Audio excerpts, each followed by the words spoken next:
Well, the first job of an incoming superintendent, new or otherwise, is to find out what's the situation with staff, and if there's openings, get started on working at filling those openings.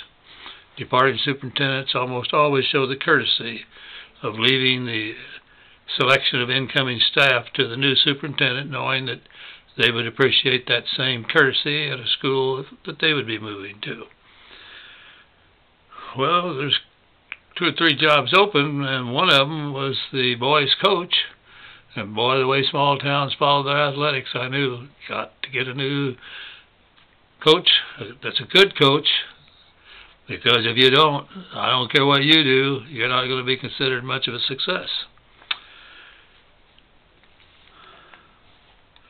Well, before the school year at Coach was over, applications began to come in, and one of the applications was from Coach Don Lamb, and he indicated not only was he interested, so was his wife, Kay. And he was a coach, and she could do some coaching of girls' sports, too.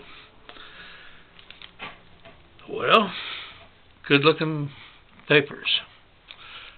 Nice experience background. He was about the same age as me, but he hadn't been in the service, so he had some teaching years behind him, coaching years behind him. So I was interested, and we set up an appointment. They came out to Coates and were interviewed there in Coates before school was out. Both interviewed well, and I was quite impressed with both, and hoped that they were still interested, and they were. They said they would drive on down to Hardtner and look things over. And I went in, I told my wife, you know, I think for sure that this man's the kind of coach that he'll do an excellent job. As far as the coaching end of it, do a great job. But he's a really strong, aggressive personality. He's the kind of guy that if we get into it somewhere down the line, he'll end up whipping me. Well, that was almost prophetic. Well, they liked what they saw at Hardtner. Called back, said they were interested, and I said, all right, I'll contact the Board of Education, send your papers on down to them, and recommend you for contracts. The board nominated them, held the vote, made it official, offered the contracts, and they both signed. Well, it turned out they not only were good staff members, they became good friends. We visited back and forth after we were down at Hardtner, played cards together. They enjoyed our 2 kids. At that time, I can't remember if they had children or not. And things were going along real well, but school got started, and it was a small school league. And while we were probably as big a school as Coates, this league did not have fall football. Instead, you had fall baseball. Basketball in the winter, track in the spring. And I don't remember whether this incident I'm going to speak of occurred that first year or the second year. But we had a visiting team to play in the fall baseball, and the coach was the superintendent of the visiting school, and I believe, if my memory is correct, that it was a Sharon, Kansas school.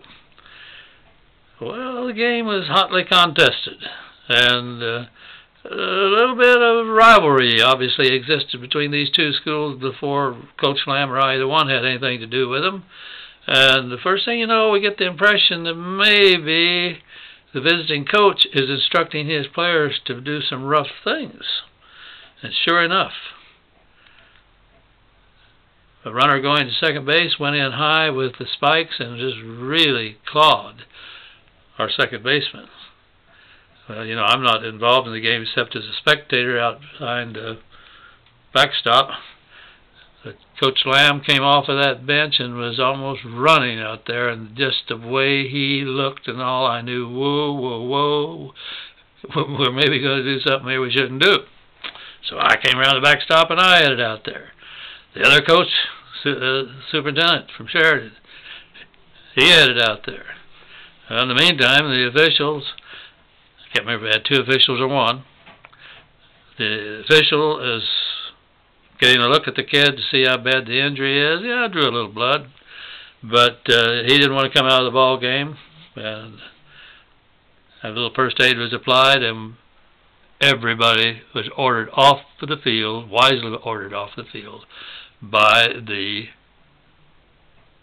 umpire. Well, we got by at that point without anything too bad happening. Don was really angry, and the other fellow was really angry at being accused, and so forth. Well, the end of the problem, right? Yeah, right. The game went on, and somebody won, somebody lost. I don't remember for sure how that turned out, but I know it was a good contest. But it wasn't all over. There'll be more about that a little later.